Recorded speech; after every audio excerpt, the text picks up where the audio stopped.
ॐ अज्ञानतिमिरान्धस्य ज्ञानाञ्जनशलाकया चक्षुरुन्मिलितं येन तस्मै श्रीगुरवे नमः। श्रीचैतन्यमनोभीष्टं स्थापितं येन भूतले स्वयं रूपा कदा मह्यं ददाति स्वपदान्तिकम्। वन्देऽहं श्रीगुरो श्रीयुतपदकमलं श्रीगुरुन् वैष्णवांश्च श्रीरूपं साग्रजातं सहगणरघुनाथामृतं तं सजीवं सावद्वैतं सावधूतं परजनसहितं कृष्णचैतन्यदेवं श्रीराधा कृष्णपादान् सहगणललिता श्रीविशाखान्वितांश्च। हे कृष्ण करुणा सिंधु दीनबंधु जगत्पते गोपेश गोपिका कांत राधा कांत नमोस्तुते। तप्त कांचन गौरांगी राधे वृंदावनेश्वरी वृषभानुसुते देवी प्रणमामि हरिप्रिये। वाञ्छाकल्पतरुभ्यश्च कृपा सिन्धुभैव च पतितानां पावनेभ्यो वैष्णवेभ्यो नमो नमः। जय श्री कृष्ण चैतन्य प्रभु नित्यानंद श्री अद्वैत गदाधर श्रीवासादि गौरभक्तवृंद। हरे कृष्णा कृष्णा कृष्णा हरे हरे, हरे राम राम राम हरे हरे। नमो विष्णुपादाय कृष्णपृष्ठाय भूतले श्रीमते भक्तिवेदांत स्वामिते नामिने। नमस्ते सारस्वती देवे गौरवाणी प्रचारिणे निर्विशेष शून्यवादी पाश्चात्य देशतारिणे।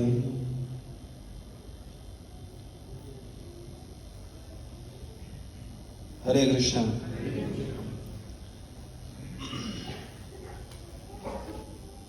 तो पिछली बार हम लोगों ने 8वें टॉपिक पर चर्चा किया था, आध्यात्मिक उन्नति भाग 8। आज नामामृत पर चर्चा करेंगे। श्री श्रीमदेशी भक्ति वेदांत स्वामी श्रील प्रभुपाद की जय। इस कलयुग में मनुष्यों के लिए चैतन्य महाप्रभु ने विशेष छूट दे रखी है। कृष्ण का प्रेम प्राप्त करना इतना आसान नहीं है, क्योंकि मनुष्य कृष्ण को प्रेम के द्वारा खरीद सकता है, परंतु चैतन्य महाप्रभु ने कृष्ण प्रेम को बिना कोई भेदभाव के प्रत्येक व्यक्ति में वितरित कर दिया। ठाकुर ने एक भजन गाया है, दीनहीन यथा छीलो हरि नाम उद्धरी लो तारा साक्षी जगाई मदाई। श्री चैतन्य महाप्रभु इतने उदार हैं कि उन्होंने सारे पापियों को इस हरे कृष्ण महामंत्र के जप के द्वारा मुक्ति दिलाई। इसके उदाहरण हैं जगाई मगाई। उस समय तो 2 ही जगाई मगाई थे, परंतु इस वर्तमान युग में चैतन्य महाप्रभु की कृपा से उनकी शिक्षाओं के द्वारा अनेक जगाई मगाई इस भौतिक जगत से मुक्त हो गए हैं। यदि चैतन्य महाप्रभु प्रसन्न हैं तो वे बिना किसी भेदभाव के प्रत्येक व्यक्ति को कृष्ण प्रेम दे सकते हैं।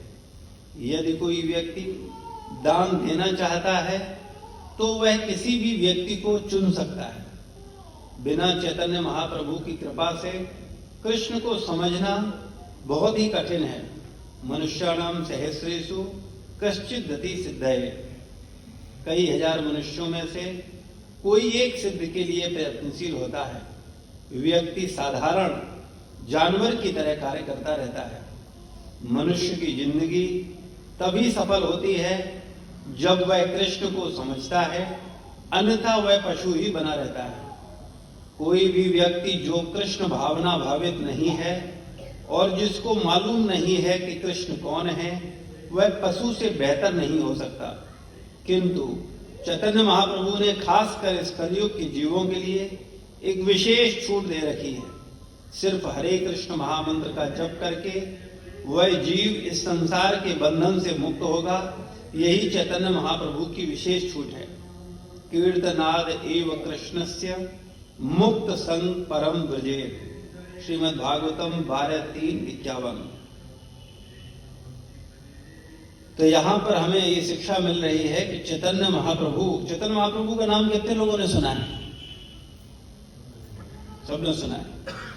चैतन्य महाप्रभु को भक्त रूप में अक्सर लोग, जैसे मीरा जी है, इसी तरह से चैतन्य महाप्रभु को एक महान भक्त के रूप में लोग स्वीकार करते हैं, और कुछ लोग उन्हें भगवान के रूप में स्वीकार करते हैं। तो आप लोग का क्या मत है? चैतन्य महाप्रभु को भक्त के रूप में कितने लोग स्वीकार करते हैं? हाथ खड़ा करें। और भगवान के रूप में? चैतन्य महाप्रभु वास्तविकता में स्वयं श्री कृष्ण है। यानी 500 साल पहले, ज्यादा पुरानी बात नहीं है, आज के 500 साल पहले इसी कलयुग में स्वयं भगवान श्री कृष्ण अनंत ब्रह्मांडों के नायक हम सब के बीच में थे। इसी धराधाम पर प्रकट लीला कर रहे थे चैतन्य महाप्रभु के रूप में। चैतन्य महाप्रभु को कोई किसी संस्था ने भगवान नहीं बनाया। कई बार वो संस्थाएं अपने संस्थापकाचार्य को या आराध्य को भगवान बना देते हैं, तो वो भावुकता वाला भगवान का भाव बहुत उचित नहीं है। श्री चैतन्य महाप्रभु को विभिन्न संतों ने भगवान के रूप में स्वीकार किया है। मीरा जी ने अपने भजनों में गाया है और स्वयं चैतन्य महाप्रभु को स्वयं श्री कृष्ण के रूप में स्वीकार किया है। आप गीता प्रेस गोरखपुर में जाएंगे, वहां पर भी चैतन्य महाप्रभु के ऊपर पुस्तक ले सकते हैं। उसमें स्पष्ट रूप से वर्णन है कि चैतन्य महाप्रभु स्वयं श्री कृष्ण है। और अंतरराष्ट्रीय कृष्ण भावनामृत संघ इस्कॉन, इसके तो सूत्रधार ही परंपरा ही गौड़ीय वैष्णव है। महाप्रभु से ही इसकी शुरुआत हुई। तो चूंकि इसकी शुरुआत ही वहां से हुई है, इसलिए कई बार हमारा दृष्टिकोण ऐसा बन सकता है कि अरे आप तो गौड़ीय वैष्णव हो, आप तो भगवान महाप्रभु को भगवान बोलते हो, भावुकता में आप अपने संत को भगवान बोल रहे हो। लेकिन वास्तविकता में ऐसा नहीं है। चैतन्य महाप्रभु स्वयं श्री कृष्ण है, स्वयं परम भगवान है, अनंत ब्रह्मांडों के मालिक है। और वो केवल 500 साल पहले, ज्यादा 5000 साल पहले का इतिहास नहीं मिलता कई बार भौतिक दृष्टिकोण से। तो हम लोग बोलते हैं कृष्ण 5000 साल पहले आए थे। चैतन्य महाप्रभु के तो ढेरों प्रमाण है 500 साल पहले की बात। और वो किस रूप में आए हैं? भक्त के रूप में। ये भगवान का गुह्य अवतार है, छुपा हुआ, प्रकट नहीं है। जैसे भगवान कृष्ण का अवतार कैसा है? प्रकट अवतार। सब जानते हैं कि ये भगवान श्री कृष्ण है। लेकिन चैतन्य महाप्रभु का जो अवतार है वो कैसा है? वो भक्त के रूप में आए हैं। भगवान अपने को छुपा रहे हैं, वो अपने को प्रकट नहीं कर रहे हैं कि वो भगवान है। वो भक्त के रूप में अपने आप को प्रदर्शित कर रहे हैं। लेकिन उनके अंतरंग भक्त और उनकी लीलाएं और उनकी बहुत सारी शास्त्र की घोषणाएं ये प्रमाणित करते हैं कि चैतन्य महाप्रभु स्वयं श्री कृष्ण है। भगवान चैतन्य महाप्रभु के रूप में क्यों आए? तो इसका उदाहरण हमको आचार्यों द्वारा समझाने को मिलता है। शास्त्रों में वर्णन आता है कि भगवान कृष्ण गोलोक धाम में राधा रानी के आनंद को देख करके ये सोचते हैं कि ये कैसे इतनी आनंदित रहती है, इनको इतना आनंद कैसे मिलता है? किसको? राधा रानी को। भगवान स्वयं आनंद घन है। आनंद स्वरूप हैं। अब आनंद से भी ज्यादा आनंद किसी को मिल रहा है, तो ये कैसे है? भगवान देखते हैं कि राधा रानी कृष्ण का चिंतन करके मूर्छावस्था में चली जाती है। भगवान की रूप माधुरी का वो बड़े ध्यान से दर्शन करती हैं और विशेष आनंद का रसास्वादन करती हैं। तो भगवान सोचते हैं कि मुझसे भी ज्यादा इनको आनंद कैसे मिल रहा है। तो इस भाव को भगवान क्या करते हैं, राधा रानी की उस भावना को स्वयं ग्रहण कर लेते हैं। भगवान के लिए सब कुछ संभव है। तो भगवान क्या करते हैं, जो राधा रानी का भाव है उसे स्वयं स्वीकार करते हैं। तो जैसे ही राधा रानी की भावना को, राधा रानी के भाव को भगवान कृष्ण स्वीकार करते हैं, तो कृष्ण काले हैं, सांवले हैं, ये काले कृष्ण राधा रानी का भाव ग्रहण करते ही कैसे होते हैं, गौरांग हो जाते हैं, यानी गोरे हो जाते हैं। तो इसीलिए चैतन्य महाप्रभु का एक नाम है गौरांग, गौरांग महाप्रभु। और जो गौरांग महाप्रभु हैं वो राधा कृष्ण ना ही अन्य, वो राधा कृष्ण से भिन्न नहीं है। हैं तो कृष्ण, लेकिन भाव कौन सा है, राधा रानी का। तो राधा रानी अत्यंत दयालु हैं। भगवान कृष्ण जब किसी पर कृपा करते हैं तो शर्त रखते हैं। क्या शर्त है भगवान की, पता है आपको? गीता में भगवान बोलते हैं, सर्वधर्मान परित्यज्य माम एकम शरणम व्रज अहम त्वं सर्व पापेभ्यो मोक्षयिष्यामि मा शुचा। सब धर्मों को छोड़ो, ये संसार के जो धर्म हैं इनसे ऊपर उठो, एकमात्र मेरी शरण ग्रहण करो,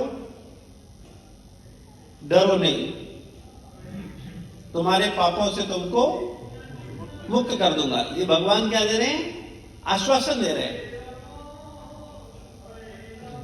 लेकिन राधा रानी कोई शर्त नहीं है। चैतन्य महाप्रभु प्रेम स्वरूप में है। प्रत्येक व्यक्ति को, पात्र को पात्र देखे बिना प्रत्येक व्यक्ति को क्या दे रहे हैं, कृष्ण प्रेम दे रहे हैं, ईश्वर प्रेम, कृष्ण प्रेम, जो कि सबसे अधिक दुर्लभ है, अत्यंत दुर्लभ है।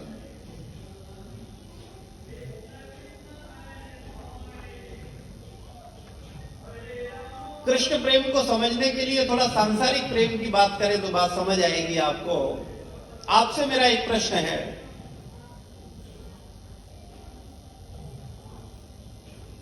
पुत्र प्रेम आसानी से प्राप्त किया जा सकता है या पिता प्रेम?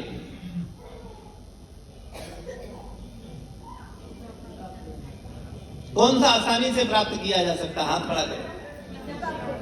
कितने पिता प्रेम वाले हैं और कितने पुत्र प्रेम वाले हैं?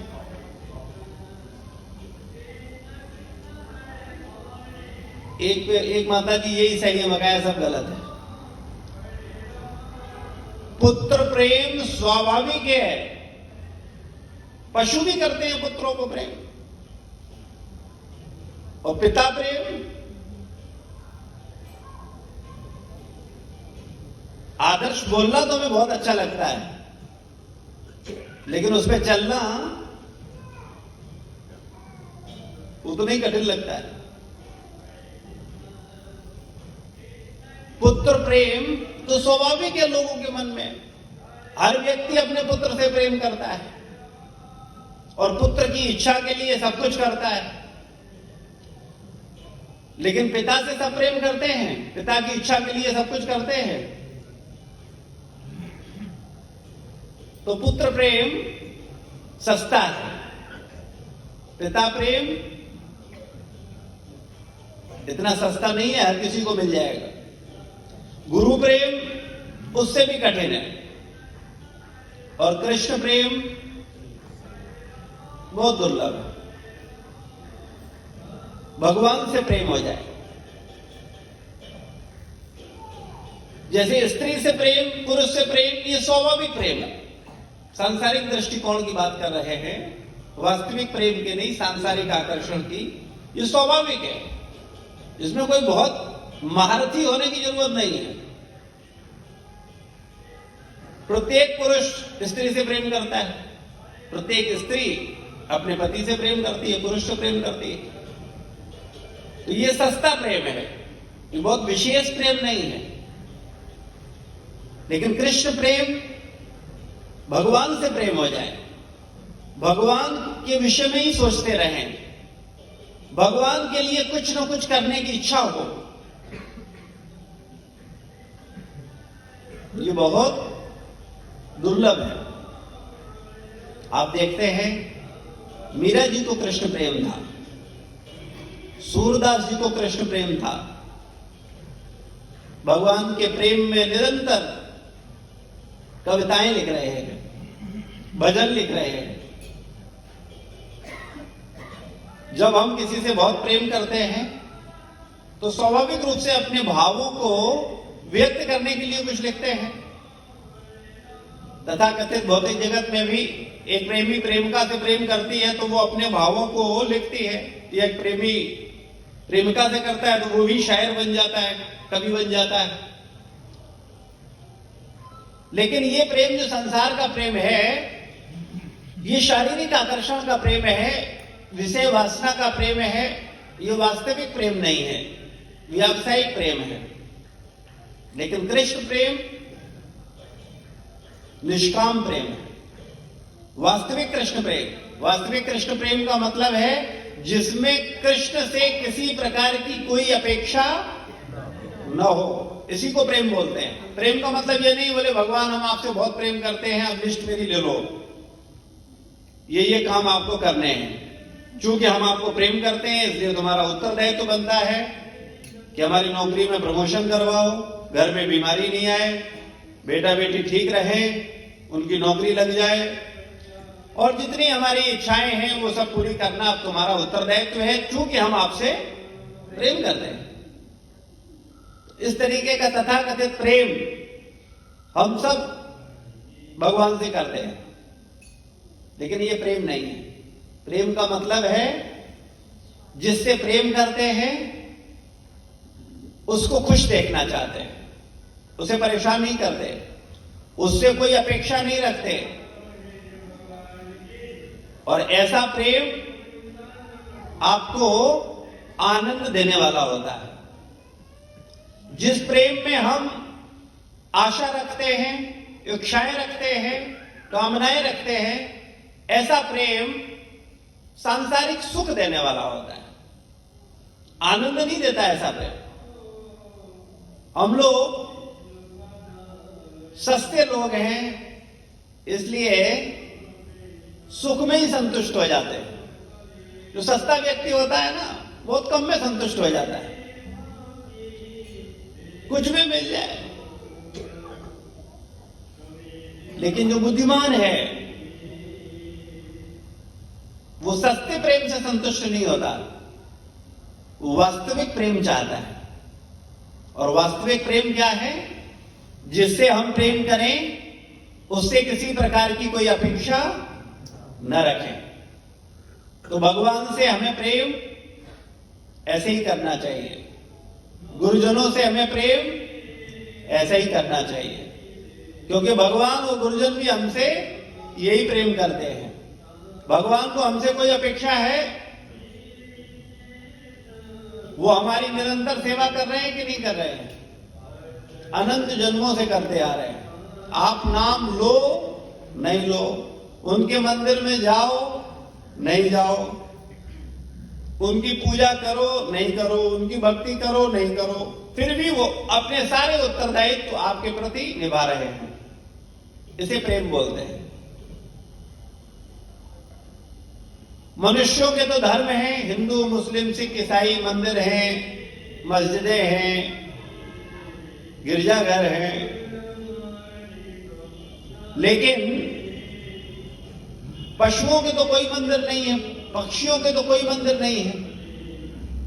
उनके कोई भगवान भी नहीं है। लेकिन पशुओं का भी खाना पीना रहना सब व्यवस्था कौन कर रहा है? इतनी चींटियां हैं, उन्हें कौन खिला रहा है? इतने पशु हैं, उन्हें कौन खिला रहा है? तो भगवान हम समस्त जीवात्माओं से कैसा प्रेम करते हैं? निष्काम प्रेम। और यही प्रेम है, निष्काम प्रेम ही प्रेम है। एक हाथ से लेना दूसरे हाथ से देना, इसे क्या बोलते हैं? व्यापार। ये प्रेम नहीं होता। प्रेम का मतलब ही होता है केवल देना देना देना और देना, बस। किसी प्रकार की कोई अपेक्षा न करना।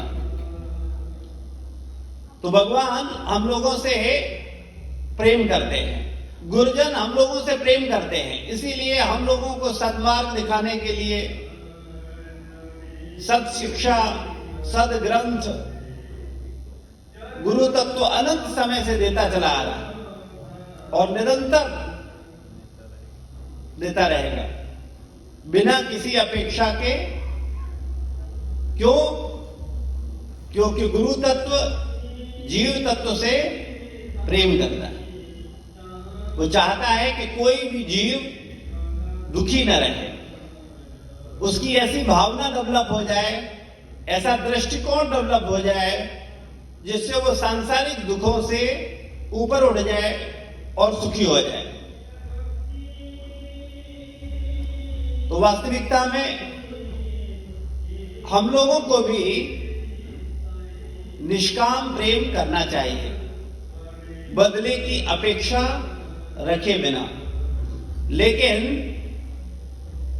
ये प्रेम भक्त कर सकते हैं। मनुष्य और पशु,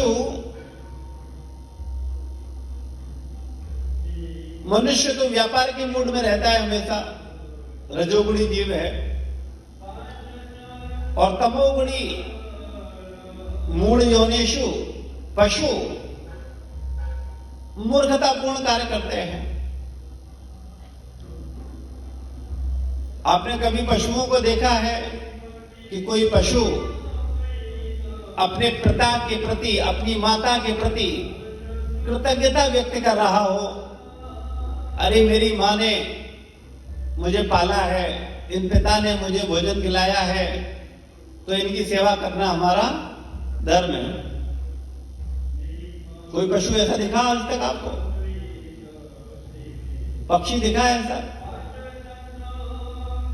लेकिन प्रत्येक पशु, प्रत्येक पक्षी खुद भूखा रहकर के बच्चों का पेट पाटता है। हम लोग मनुष्य हैं कि पशु हैं? मनुष्य हैं शरीर से कि मानसिकता से? मानसिकता से भी मनुष्य बनना पड़ेगा। हम लोगों का भी वही स्तर है। बच्चों की सेवा करने को हम निरंतर तत्पर हैं, लेकिन माता पिता की सेवा में बहुत मुश्किल होती है। तो खैर, हम लोग बात कर रहे थे चैतन्य महाप्रभु कृष्ण प्रेम देने के लिए आए, तो ये सांसारिक प्रेम की बात कर रहे थे। कृष्ण प्रेम सर्वोच्च है, मानव जीवन का परम लक्ष्य है। विरले लोग कृष्ण प्रेम पाते हैं। वैसे जिसका लक्ष्य ही नहीं है उसे मिलेगा कहां से? ईमानदारी से बताओ, क्या हमारा लक्ष्य कृष्ण प्रेम है? हमारा लक्ष्य क्या है? स्त्री प्रेम, पुरुष प्रेम, पुत्र प्रेम, पड़ोसी प्रेम, अधिकारी प्रेम, बॉस प्रेम, है ना? जहां से काम चले, जहां से लाभ मिले, वहां प्रेम को व्यक्त कर दो और काम बना दो, बाद में छोड़ दो। तो ये प्रेम नहीं है।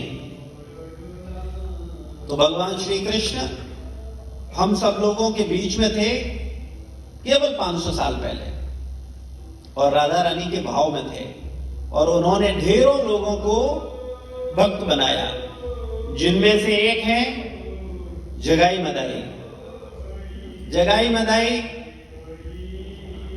ब्राह्मण कुल में जन्म लिए थे, लेकिन गलत संगति के कारण उनका आचरण खराब हो गया था। वो शराब पीते थे, चोरी करते थे, व्यभिचार करते थे, वेश्यावृत्ति करते थे। कोई ऐसा पाप नहीं था जो वो न करते हो। चैतन्य महाप्रभु ने नित्यानंद प्रभु और नामाचार्य हरदास ठाकुर जी को भेजा कि आप घर घर जाओ और सब लोगों को जाकर के क्या करो, हरि नाम जप कराओ।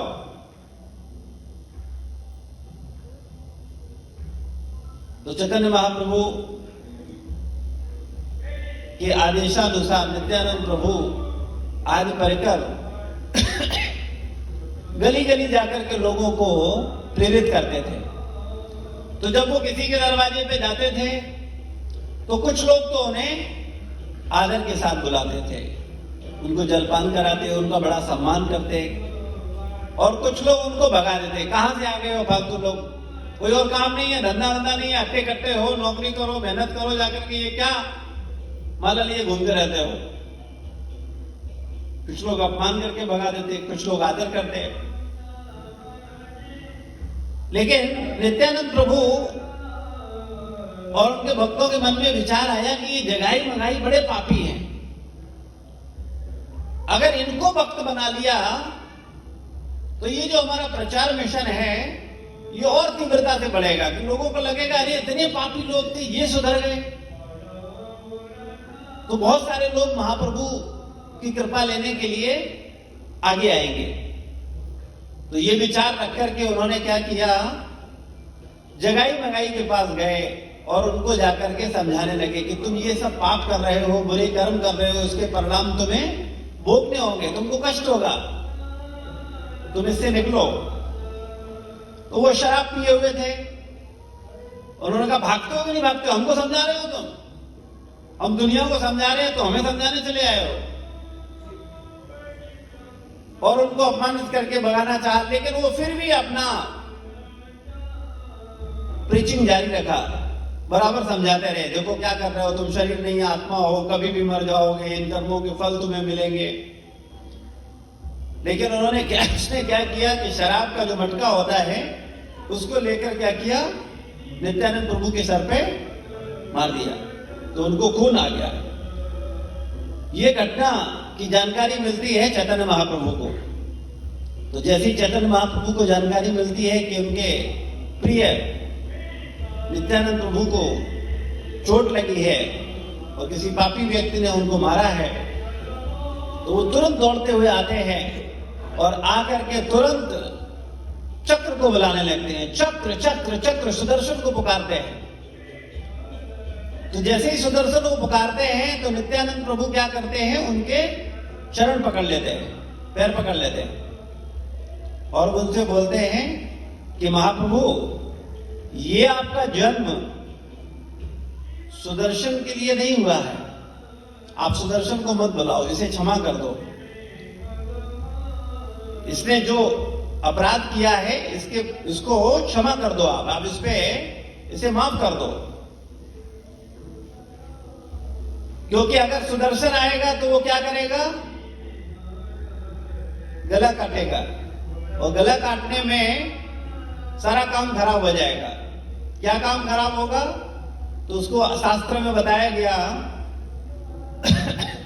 दो तरह के प्राणी हमेशा से रहे संसार में, असुर और देवता, अच्छे लोग बुरे लोग। सतयुग में एक ग्रह पर देवता रहते थे और दूसरे ग्रह पर असुर रहते थे। त्रेता युग में एक ही ग्रह पर असुर रहते थे और देवता रहते थे। उदाहरण के लिए सतयुग में हिरण्यकश्यपु, हिरण्याक्ष इंद्र आदि देवता, त्रेता युग में लंका में रावण और अयोध्या में भगवान राम, द्वापर युग में एक ही परिवार में आ गए कौरव पांडव, और कलयुग में एक ही शरीर में आ गए। हमारे अंदर असुर भी है और हमारे अंदर देवता भी है। कितने लोग अनुभव करते हैं इस बात को? सबको अनुभव है। हमारे अंदर बड़े अच्छे विचार भी आते हैं और बड़े बुरे विचार भी आते हैं। और जब हमारे अंदर के देवता और असुर का युद्ध होता है तो कौन जीतता है? असुर। कितने लोगों का असुर जीतता है और कितने लोगों का देवता जीतता है? वैसे अगर असुर और देवता में लड़ाई हो तो किसे जीतना चाहिए? देवता को जीतना चाहिए। तो ये असुर कैसे जीत रहा है? ज्यादा शक्तिशाली है। तो ये ज्यादा शक्तिशाली कैसे हो रहा है? जिसको ज्यादा भोजन मिलेगा वो ज्यादा शक्तिशाली होगा। तो आपके अंदर देवता भी है और आपके अंदर असुर भी है। जब आप नेगेटिव भावनाओं के चिंतन में रहते हो, गलत लोगों का संग करते हो, गलत भावनाओं को पोषित करते हो, तो क्या करते हो? आप अपने अंदर के असुर को भोजन देते हो। और जब आप सत्संग करते हो, अच्छे विचारों पे मनन करते हो, गीता पढ़ते हो, भागवत पढ़ते हो, तो आप देवता का पोषण करते हो। तो जिसको भोजन मिलेगा वो क्या होगा? शक्तिशाली होगा। तो जब आप सत्संग नहीं करते हो, जब आप ग्रंथ नहीं पढ़ते हो, जब आप भक्तों का संग नहीं करते हो, अच्छे विचारों में नहीं रहते हो, तो फिर आप क्या कर रहे हो? अपने अंदर के असुर को ताकतवर कर रहे हो। और अगर आपका असुर ताकतवर होगा तो वो हमेशा देवता को हराएगा। लेकिन अगर आप असुर को भोजन देना बंद कर दो, उसकी खुराक बिल्कुल बंद कर दो और देवता को भोजन दो, तो देवता अगर मजबूत हो गया तो आपका असुर कुछ बोलेगा भी तो देवता जैसे ही आंख दिखाएगा, बोले क्या कह रहे हो? नहीं नहीं सॉरी। क्यों? क्योंकि आपके अंदर का देवता पावरफुल है। तो आप में से कितने लोग अपने देवता को ताकत देना चाहते हैं? तो देवता को ताकतवर देने के लिए क्या करना होगा? नियमित गीता का कम से कम एक श्लोक पढ़ना होगा। और पढ़ना नहीं होगा, पाठ नहीं करना होगा, मनन करना होगा, चिंतन करना होगा। भगवान क्या कह रहे हैं मुझसे, मुझे क्या करने को बोल रहे हैं, ये हमें करना। हम लोग पाठ करते हैं, ज्यादातर लोग पाठ कर रहे हैं, उसमें कोई मनन चिंतन नहीं है। वो क्या कह रहे हैं, भगवान क्या करना है, उससे कोई लेना देना, वो तो हम पाठ कर रहे हैं। पाठ से लाभ नहीं होता, आचरण में उतारने से उसका पूरा लाभ मिलता है। वैसे तो पाठ से भी लाभ होता है, लेकिन आप विचार करो, जब पाठ से लाभ हो सकता है तो आचरण में उतारने से क्या लाभ होगा? तो हम लोगों को क्या करना है? गीता का नियमित पाठ करना है और हरे कृष्ण महामंत्र का 16 माला ब्रह्म मुहूर्त में उठ करके जाप करना। इससे क्या होगा? देवता को भोजन मिलने लगेगा। और हर संडे जो सत्संग में आ रहे हो, ये निरंतर आना होगा, जीवन भर। इससे क्या होगा? आपके देवता को पोषण मिलता है। कितने लोग महसूस करते हैं कि संडे के सत्संग में हमें हमारा देवता ताकतवर होता है? होता है। आपके अच्छे विचार मजबूत होते हैं। और असुर को कितने लोग कमजोर करना चाहते हैं? सब चाहते हैं। उसके लिए भी नियम है। पहला नियम है, किसी प्रकार का मांस, मछली, अंडा नहीं खाना। प्याज और लहसुन मत खाओ। दूसरा नियम है, किसी प्रकार का नशा नहीं। ये नशा क्या करता है? असुर को शक्ति देता है। तंबाकू, सिगरेट, शराब, बियर, बीड़ी, चाय, कॉफी ये मत लो। तीसरा नियम, लॉटरी, जुआ, सट्टा, इससे अपने को बचा के रखो। और चौथा नियम, अवैध स्त्री पुरुष संग नहीं। तो अगर ये 4 नियमों का पालन करोगे तो क्या होगा, आपके असुर को भोजन मिलना बंद हो जाएगा। और अगर आप साधना करोगे, एकादशी व्रत रखोगे, गीता पढ़ोगे, सत्संग करोगे, हरे कृष्ण महामंत्र का जप करोगे तो क्या होगा, आपके अंदर का देवता शक्तिशाली हो जाएगा। तो इससे आपका क्या फायदा होगा, आपसे बुरे कर्म नहीं होंगे, आपसे पाप कर्म नहीं बनेंगे, क्योंकि पाप कर्म ही आपके जीवन में दुख लेकर के आते हैं। तो हम लोगों को प्रयास करना है कि हमारे अंदर का देवत्व मजबूत हो। तो नित्यानंद प्रभु ने कहा कि अगर आप सुदर्शन बुलाओगे तो क्या होगा, इसका गला कटेगा तो असुर और देवता दोनों मर जाएंगे। अभी तो आप आए हैं कृपा करने के लिए कलयुग में हरिनाम अस्त्र लेकर के, क्योंकि भगवान राम जब आते हैं तब क्या लेके आते हैं, धनुष बाण। जब कृष्ण आते हैं तो सुदर्शन। और चैतन्य महाप्रभु आए तो क्या लेकर के आए, हरे कृष्णा कृष्णा कृष्णा हरे हरे, हरे राम राम राम हरे हरे। ये महामंत्र का जाप करने से क्या होगा, आपके अंदर की जो आसुरी भावनाएं हैं, जो असुर है वो मर जाएगा। तो नित्यानंद प्रभु ने कहा कि इसको महामंत्र दीजिए, इस पर कृपा करिए, इसको क्षमा करिए। तो महाप्रभु की विशेष कृपा के कारण जब जगाई बदाई ने देखा कि हमने इनको मारा है और ये हमको ही बचाने की बात कर रहे हैं, ये बड़े सज्जन लोग हैं, तो वो बहुत प्रभावित हुआ और उसका हृदय परिवर्तित हुआ महाप्रभु और नित्यानंद प्रभु की कृपा से, और वो भक्त बन गया। और उसके बाद उसने सारे पाप बंद कर दिए, जो भी बुरी आदतें थी सब छोड़ दी। और आज आप अगर जाओगे नवद्वीप मायापुर धाम, तो वहां गंगा जी के किनारे इतने अच्छे वैष्णव बने दोनों कि उनके नाम से जगाई मगाई घाट है, बहुत अच्छे संत बने। तो अब सोचो, ऐसा पापी व्यक्ति भक्त की कृपा से, भगवान की कृपा से महान भक्त बन गए। तो महाप्रभु हम लोगों को कल्याण करने के लिए नाम अस्त्र लेकर के आए। तो हम सब लोगों को हरे कृष्ण महामंत्र का नियमित जाप करना चाहिए। इससे क्या होगा, हमारे अंदर का जो असुर है वो नष्ट होगा, बुरी भावनाएं, नेगेटिव भावनाएं वो नष्ट होंगी।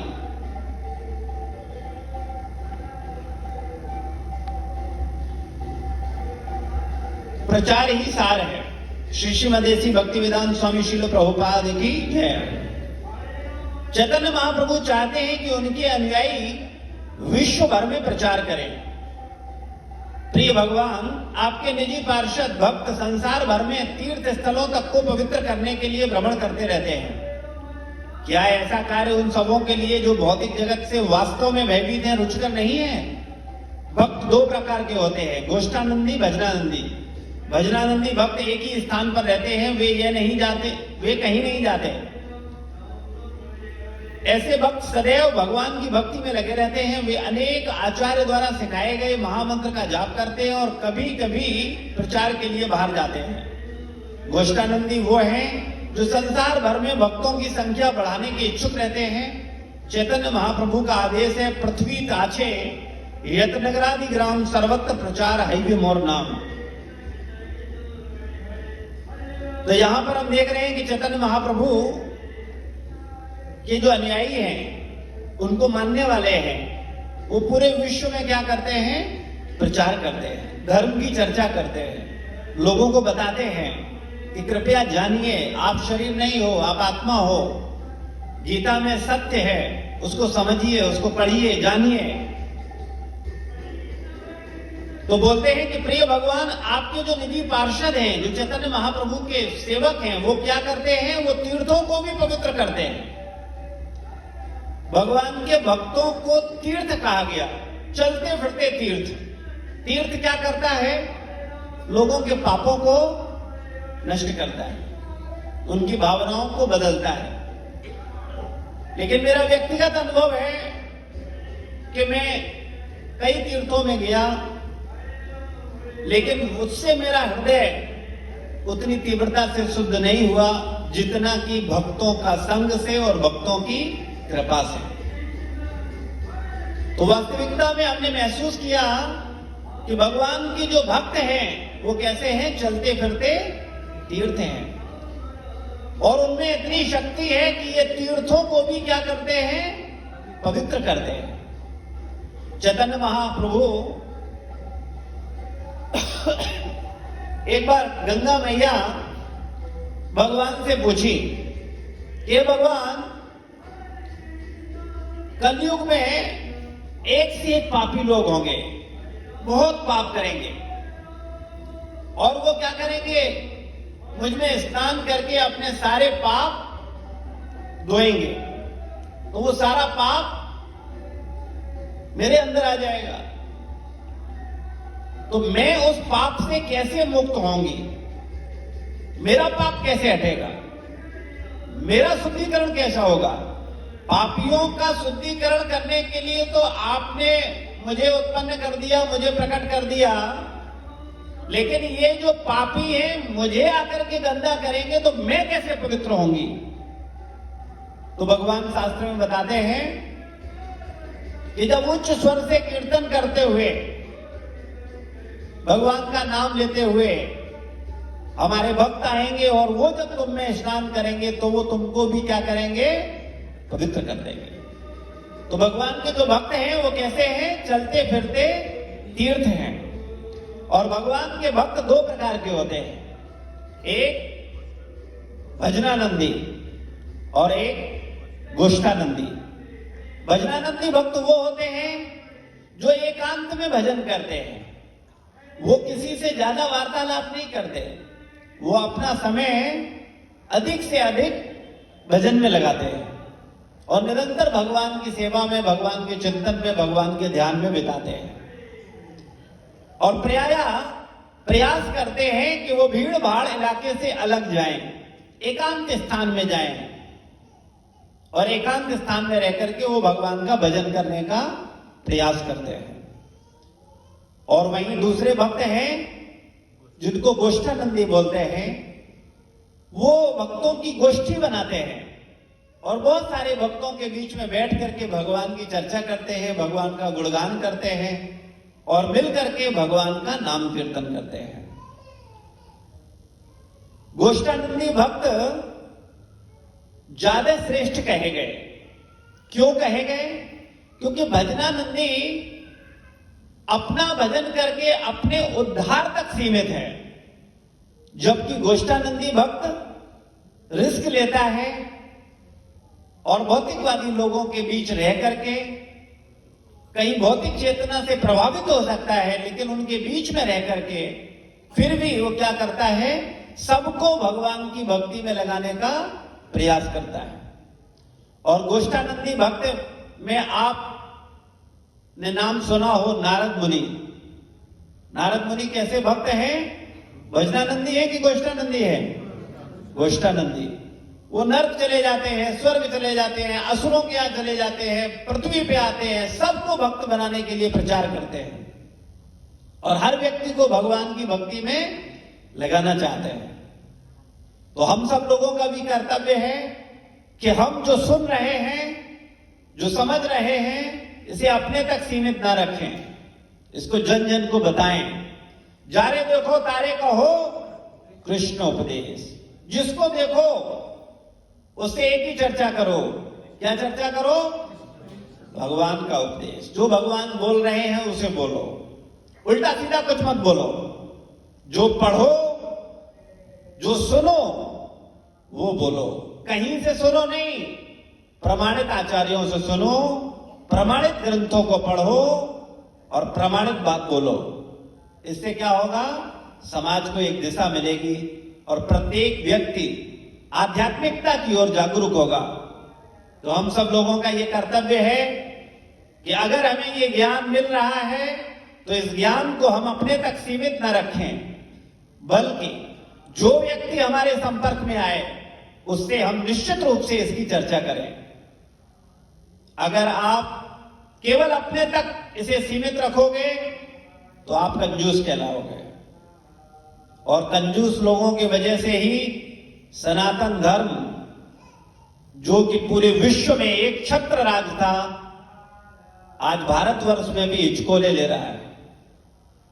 क्योंकि हम लोग सनातन धर्म में जन्म लेके भी केवल 2 आरतियां 1 चालीसा करके संतुष्ट हैं कि हम भी सनातनी हैं, हम भी धार्मिक हैं, जबकि हमको धार्मिक कोई ज्ञान धर्म का नहीं है। क्यों नहीं है?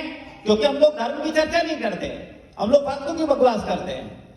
हम लोगों से फिल्मों की बातें करवा लो, हम लोगों से क्रिकेट की बात करवा लो, हम लोगों से राजनीति की बात करवा लो, व्यापार की बात करवा लो, और संसार के बहुत सारे टॉपिक हैं, उन पे हम चर्चा करेंगे। लेकिन भगवान की चर्चा, भगवत गीता की चर्चा करेंगे कहां से? जब सुनेंगे नहीं, पढ़ेंगे ही नहीं तो क्या बोलेंगे? अरे जो खाओगे उल्टी वही तो होगी। अगर टमाटर आलू खाए हैं तो उल्टी में बैंगन आलू निकलेगा। तो जो तुम खा रहे हो कान से, आंख से, नाक से, मुंह से, वही तो निकलेगा। खाना केवल मुंह से ही नहीं होता, आंख से भी खाते हैं। अगर आप ग्रंथों को पढ़ोगे, भक्तों के चरित्रों को पढ़ोगे, भगवान का दर्शन करोगे, भक्तों का दर्शन करोगे, तीर्थ स्थलों का दर्शन करोगे, तो आपके मुंह से इन्हीं सबका गुणगान निकलेगा। कान से अगर भक्तों के विषय में गुणगान सुनोगे, भगवान की कथाएं सुनोगे, प्रवचन सुनोगे, भजन सुनोगे, तो मुंह से यही सब निकलेगा। और अगर दिन भर मोबाइल में उल्टी सीधी चीजें देखोगे, व्यर्थ में अपना टाइम राजनीतिक विषयों में या संसार के समाचारों में खराब करोगे, तो उससे क्या मिलेगा?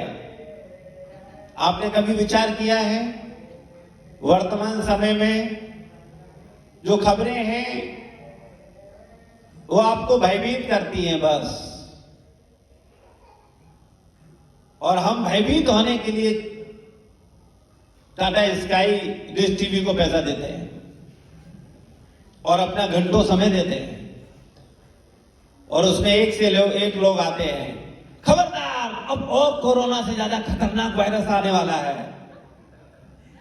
हम घबरा रहे, अरे कोरोना ने इतना परेशान किया, अभी कौन आने वाला है, कौन आ रहा है, कौन है। मूर्ख बन रहे हैं। बुद्धिमान व्यक्ति को मूर्ख बनाया जा सकता है या मूर्ख को मूर्ख बनाया जा सकता है? मूर्ख को ही मूर्ख बनाया जा सकता है, बुद्धिमान को मूर्ख नहीं बनाया जा सकता। हम लोग बुद्धिमान है कि मूर्ख हैं? ये तो पहले सत्संग से चला आ रहा है।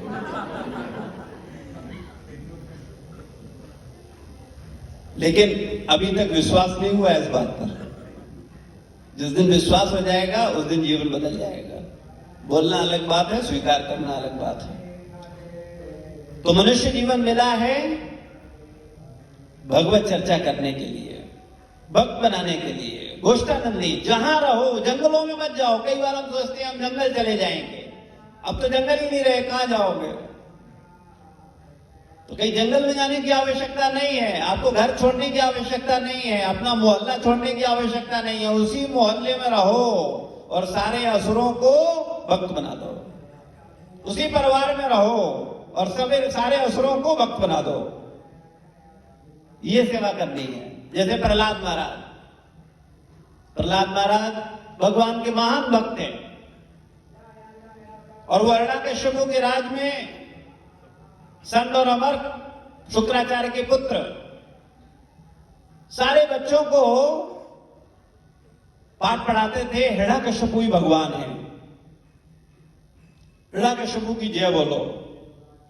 जैसे वर्तमान समय में तथाकथित राजनेता अपनी जयकार बुलवाने में बड़ा प्रसन्नता महसूस करते हैं, लेकिन वास्तविकता में हम लोगों को, भक्त लोगों को भगवान की जय जयकार करनी चाहिए। तो प्रहलाद महाराज क्या करते हैं, अपने ही स्कूल के सारे बच्चों को भक्त बना देते हैं।